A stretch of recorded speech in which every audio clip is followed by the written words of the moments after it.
local parent had to place her daughter in an institution and the closest facility she could find was 170 miles away, she wanted to find a way to bring her daughter back home. In 1976, she began plans to create the first residential center that could provide 24-hour care to severely physically and mentally disabled children. She looked around the community and found, was it maybe 60-something families that could benefit from there being a facility here. All of the children and adults that live here are considered medically fragile, and we are one of 5 facilities in the state that serves medically fragile residents. Today, PRDC cares for 25 residents and adults in 4 homes throughout Cabarrus County. With residents ranging in age from childhood through adulthood, many have been with us since birth.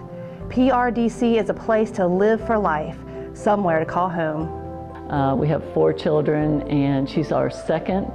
And over the years, she has had increasing needs. There was a span of time where I had 3 in diapers and just was very busy.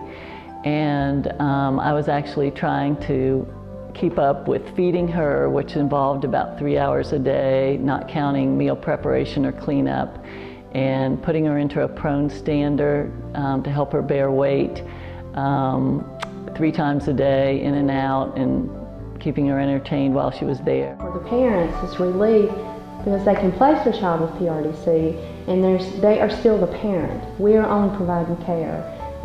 We have annual plan of care meetings. They're always called about a doctor's appointment. They're welcome to come to that doctor's appointment. They can pick their child up anytime they want. They can take them home every weekend if they want.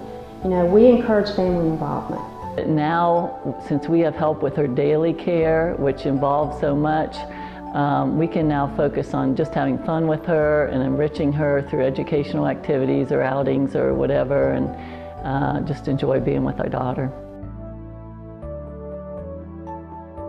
Our primary goal at PRDC is to establish individualized programs for each resident that will grow with them year by year, allowing them increased functional capabilities and independence.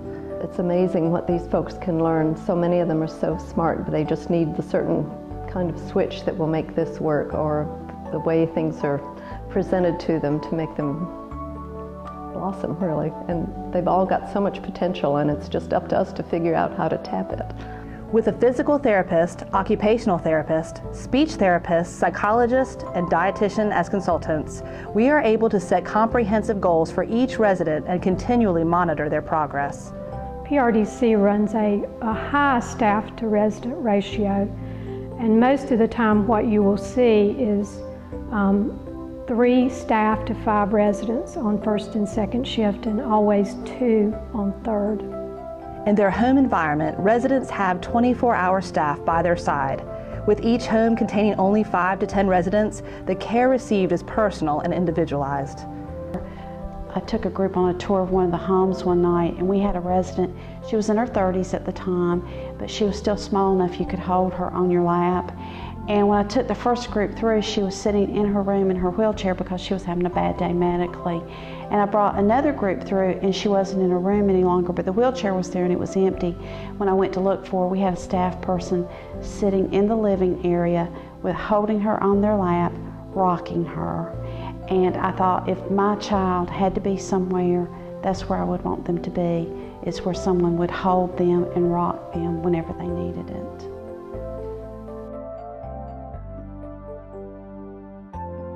One of our goals at PRDC is for residents to be involved in their community so they can participate in an active social life and feel a part of a bigger group. Even though PRDC, we are a medically fragile facility and we serve clients who are medically fragile. They have feeding tubes, sometimes they can have oxygen, they have a lot of physical needs.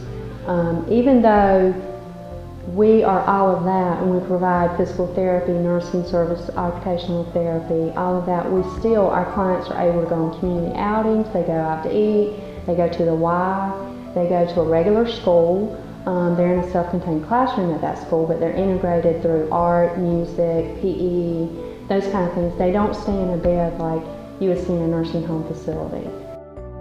I feel that what I do here at PRDC is very important to the residents.